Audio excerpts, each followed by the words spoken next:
യുദ്ധം തുടരുന്ന ഗാസയിൽ സന്ദർശനം നടത്തി ഇസ്രയേല് പ്രധാനമന്ത്രി ബെഞ്ചമിൻ നെതന്യാഹു. യുദ്ധം അവസാനിച്ചാലും ഇനി ഒരിക്കലും ഹമാസ് ഗാസ ഭരിക്കില്ലെന്ന് നെതന്യാഹു പ്രഖ്യാപിച്ചു. ബുള്ളറ്റ് പ്രൂഫ് ജാക്കറ്റും ഹെൽമറ്റും ധരിച്ച് സൈനികർക്ക് ഒപ്പം നെതന്യാഹു നിൽക്കുന്ന ദൃശ്യങ്ങൾ ഇസ്രയേല് സൈന്യം പുറത്തുവിട്ടപ്പോൾ ആണ് ലോകം സന്ദർശനം അറിഞ്ഞത്.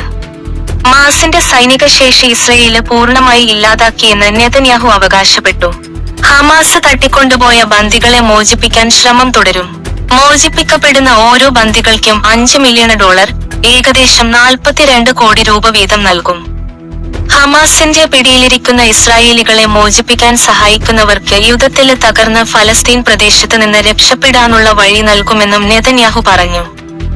ബന്ദികളെ ഉപദ്രവിക്കാൻ തുനിയുന്നവരെ വേട്ടയാടി പിടികൂടുമെന്നും നെതന്യാഹു മുന്നറിയിപ്പ് നൽകി. ഇസ്രയേല് സൈന്യത്തിന്റെ പ്രവർത്തനം നേരിട്ടറിയാനാണ് നെതന്യാഹു ഗാസയിലെത്തിയത്.